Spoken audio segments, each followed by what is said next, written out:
Fala, Sinésio, paz do Senhor, meu irmão, tudo bem? Rapaz, essa semana me surgiu uma dúvida por conta de uma publicação que eu vi no Facebook, onde ela afirmava que todos, sem exceção, somos filhos de Deus. Isso me deixou um pouco intrigado. Eu gostaria de saber como realmente isso funciona. De fato, a Bíblia afirma que todos somos filhos de Deus? Um grande abraço, meu irmão. Deus te abençoe. Carlos, não é bem assim. Bem-vindos ao Lar Docilar. Meu nome é Sinésio Ramos e você está no quadro Não é Bem Assim. Carlos, desde já agradeço pelo seu vídeo com sua pergunta. Que Deus te abençoe. Eu quero deixar claro aqui que, neste assunto, não podemos ficar nos extremos do politicamente correto e nem tratar as pessoas com preconceito, ou seja, ignorar a mensagem ou falar de forma arrogante. A Bíblia tem as respostas e é o Espírito Santo quem vai fazer a obra dele no coração de cada pessoa. Vamos lá. Existem duas definições que precisam ficar claras: criado e gerado. Algo criado não tem a mesma natureza do seu criador. Já algo gerado possui a mesma natureza de quem o gerou. A Bíblia diz que Deus tem um único filho, Jesus, em João 3,16. Ele é a revelação de Deus em forma humana, a expressão exata de quem Deus é. Assim como o filho reflete seu pai que o gerou, Jesus reflete a glória de Deus, mas de forma perfeita. De certa forma, todos nós refletimos um pouco da glória de Deus, porque todos fomos criados por Ele, a sua imagem e semelhança. Mas isso não nos torna filho de Deus. O pecado nos separa de Deus, não nos deixando pertencer à sua família. Então, como tornar filho de Deus? É através da morte e ressurreição de Jesus por meio da adoção.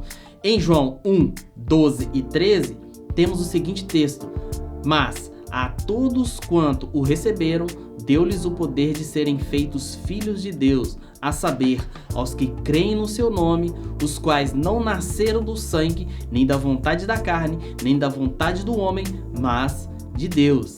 Em Romanos 8,15 diz que: porque não recebestes o espírito de escravidão para viverdes outra vez atemorizados, mas recebeste o espírito de adoção, baseados na qual clamamos: Abba, Pai. Apesar da palavra adotado ter uma conotação ruim ou pejorativa em nossos dias, precisamos entender o que era adoção nos dias de Paulo em Roma. Havia um período, depois do nascimento de uma criança, para os meninos era de 9 dias, em que a criança não receberia um nome, e no final deste período a criança era colocada perante o pai em um ritual, e o pai iria definir se iria ou não ficar com a criança. Se o pai a tomasse nos braços, era sinal que o filho foi aceito, caso contrário, ele era rejeitado, e este filho então era enviado para adoção.